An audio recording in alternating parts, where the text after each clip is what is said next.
আজকে আমরা যে প্রশ্নটা নিয়ে আলোচনা করব সেটার নাম হলো ইন্টিগ্রিটি কনস্ট্রেন্টস কেন প্রয়োজন হয় ব্যাখ্যা করো। দুটি উদাহরণ দাও যেখানে ইন্টিগ্রিটি কনস্ট্রেন্টস ব্যবহার করা হয়। মূল্য 3+2। কীরকম লিখব?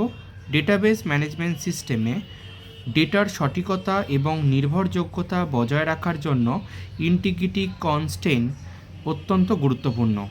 নিচে এর প্রয়োজনীয়তা এবং দুটি উদাহরণ দেওয়া হলো।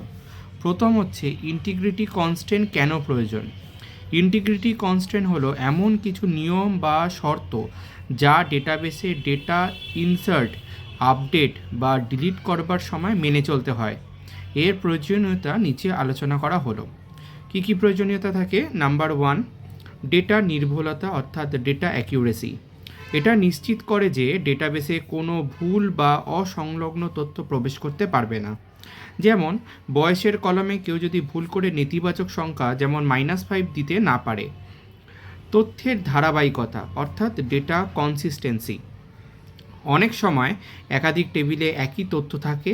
কনস্ট্রেন্ট থাকলে একটি টেবিলে পরিবর্তন করলে অন্য টেবিলের সাথে তার সামঞ্জস্য বজায় থাকে, ফলে তথ্যের গরমিল হয় না। তৃতীয়, অনুমোদিত ডেটা রোধ, প্রিভেন্টিং ইনভ্যালিড ডেটা। এটি ডেটাবেসের আবর্জনা বা অপ্রয়োজনীয় তথ্য থেকে রক্ষা করে। উদাহরণস্বরূপ কোনো একটি ফিল্ড যদি বাধ্যতামূলক হয়, তবে কনস্ট্রেন্ট নিশ্চিত করে যে ব্যবহারকারী সেটি খালি রাখতে পারবে না। ইন্টিগ্রিটি কনস্ট্রেন্টের দুটি উদাহরণ সম্পর্কে এবার আমরা আলোচনা করব।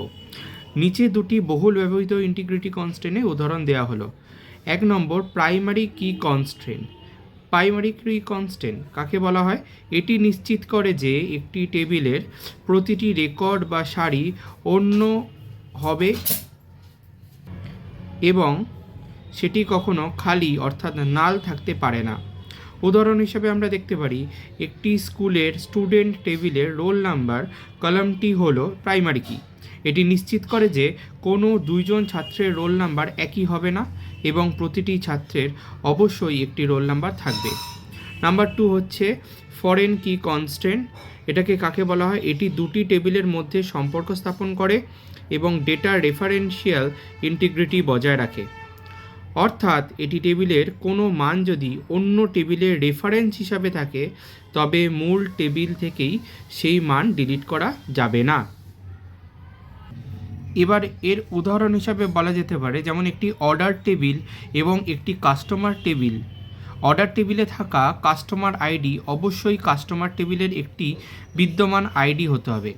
যদি কোনো কাস্টমার আইডি মূল তালিকায় না থাকে, তবে সেই আইডি দিয়ে কেউ অর্ডার করতে পারবে না। এই গেল এই প্রশ্নটির সামগ্রিক একটি উত্তর।